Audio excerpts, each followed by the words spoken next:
It is like, it's so ugly. I just thought all I bought this month is a lipstick and it was like £5. No, no, no. You did a haul in Boots. Why? Hey everyone, welcome to another video. If you are new, welcome, and if you're one of my regulars, welcome back. Just a quick, to put this into context for any of you who are new, I love luxury. It is just something I enjoy, but growing up I had the best childhood, but going shopping at Chanel on a weekend was not a thing.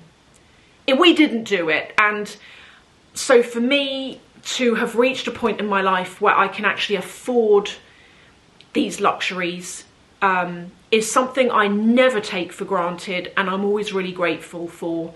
But I certainly did not come from that kind of background where that was the norm at all. And I've done videos on that before. I can do another one revisiting it. But there's a reason why I wanted to say that, is because when I talk about some of the things in this video, and it is kind of I'm gonna try and make this a bit funny actually, because it kind of is ironically funny, the things that I've bought. But when I explain the things I've bought, I think it's important for you to bear in mind that I was not coming from a place of money. I was coming from a place of debt, of growing debt. And at my absolute worst, I was at £40,000 worth of debt. And in fact, that debt felt so big, so great, that I almost felt like, what is the point of even trying to pay it off? Because I was paying as much as I could towards it each month, and it wasn't even touching the interest, let alone the balances. And this went on for years until I eventually managed to get some decent jobs and chip away at it and eventually clear it, and I will never touch debt again.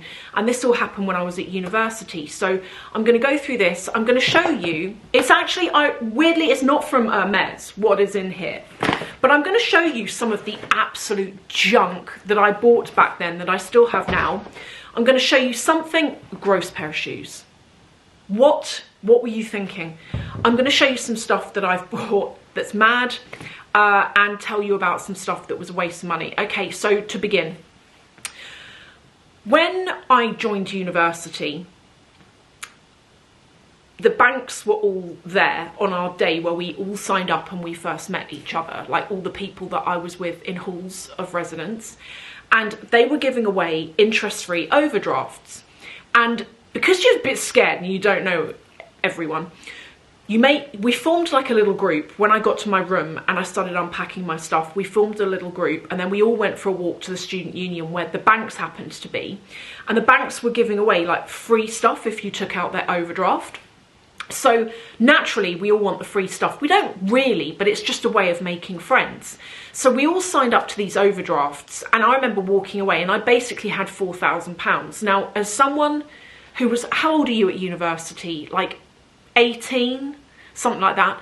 As someone who was that age, I'd never managed this level of money before. Didn't even understand this level of money before, and I didn't have a job. This was the most dangerous thing, and I feel so angry at the banks for doing that, because they were giving candy to kids. They were giving money to a group of young people who were gonna spend that money, who didn't understand it, and who were going to get themselves in a lot of trouble. So anyway, I get my student loan, and I've got my first car, and my first car was a heap of tin. When I first got it, it had a dent in the side of it. The paint was not great, but the worst thing about it was, the most embarrassing thing about it, was when you started it from cold.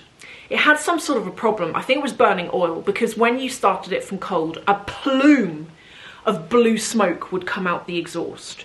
And when I say a plume, it was like a nimbus cloud. I mean, it was so embarrassing. And if I started the car outside like a supermarket, I actually had an instance once where someone thought my car was on fire, and I was so embarrassed, like I couldn't stand this car.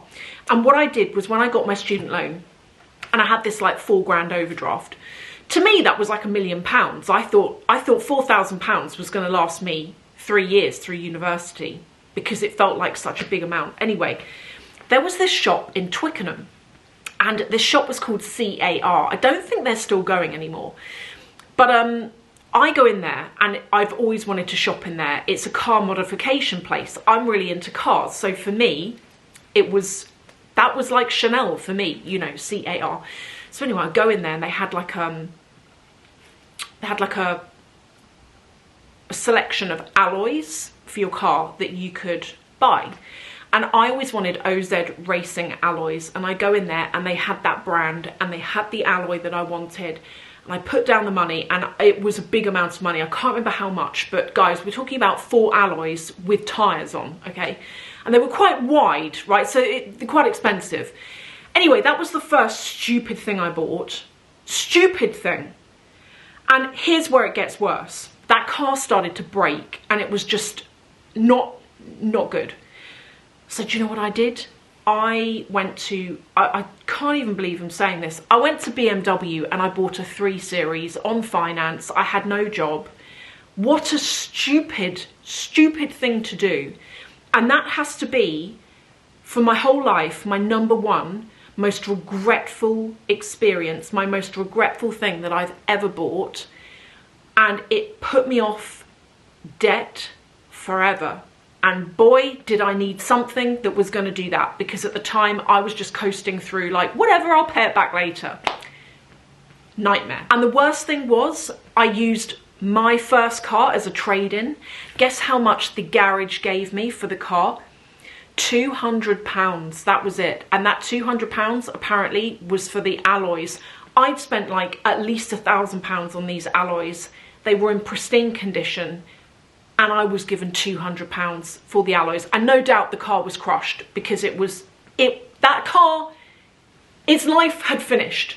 Now, the next thing that I used to spend my money on, and I kept a lot of these things, I don't know why. I used to really enjoy, I've shown you this before, but I've got to show you again. You know Juicy Couture? Yes, I know.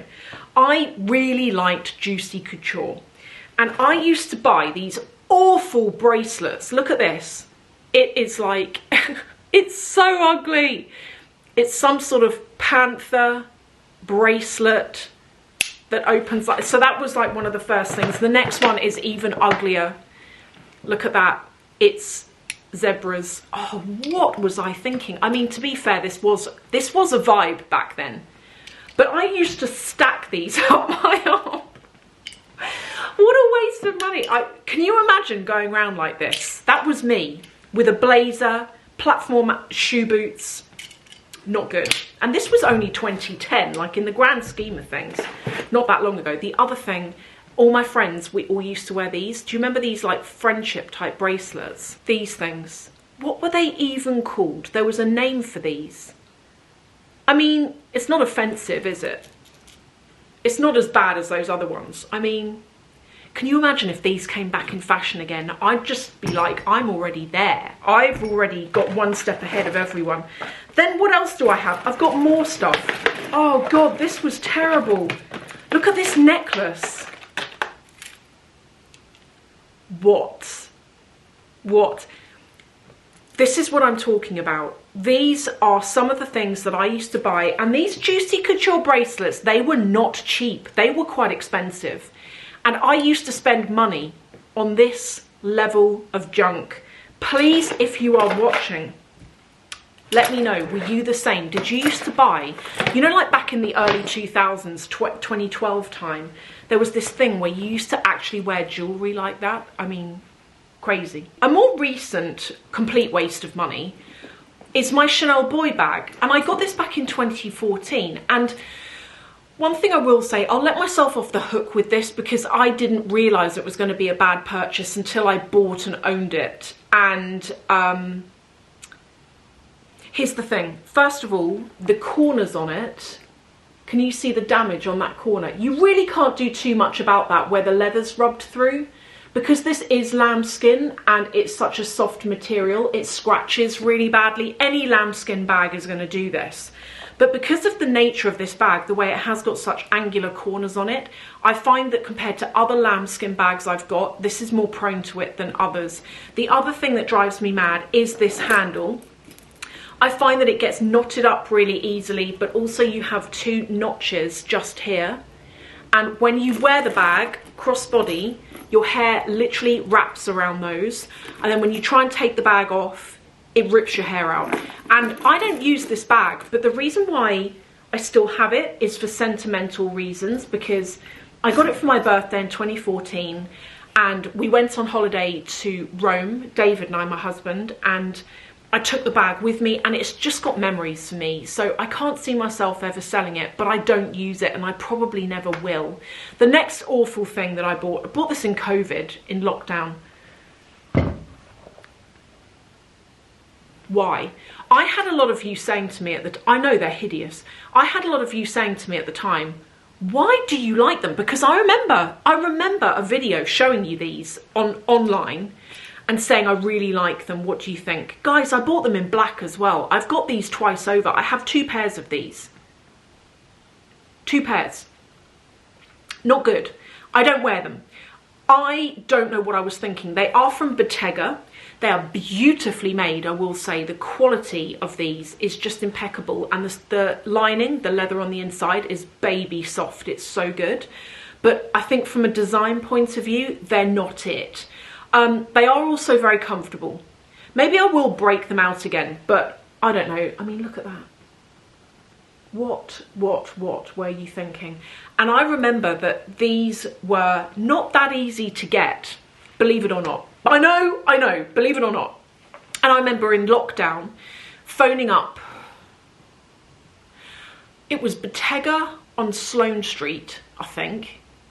Is there a Bottega on Sloane Street? It was somewhere around there. Anyway, I remember phoning up and they posted them to me. And as I say, I bought them twice over. I got them in black as well. And yeah, just madness. And then the final thing, which kind of encompasses some of that jewellery that I've just shown you there. Like the worst thing I think I ever bought, and it's not one thing, it's a collection of things.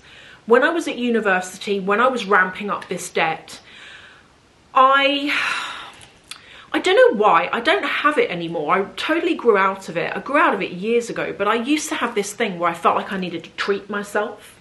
And it was normally on small things that didn't cost much, but because I was buying them so frequently and so often, they totaled up. Does this make sense? So it could be like a lipstick, an eyeshadow, a tacky bracelet like what I've just shown you there, a cheap pair of shoes from New Look that costs like £15.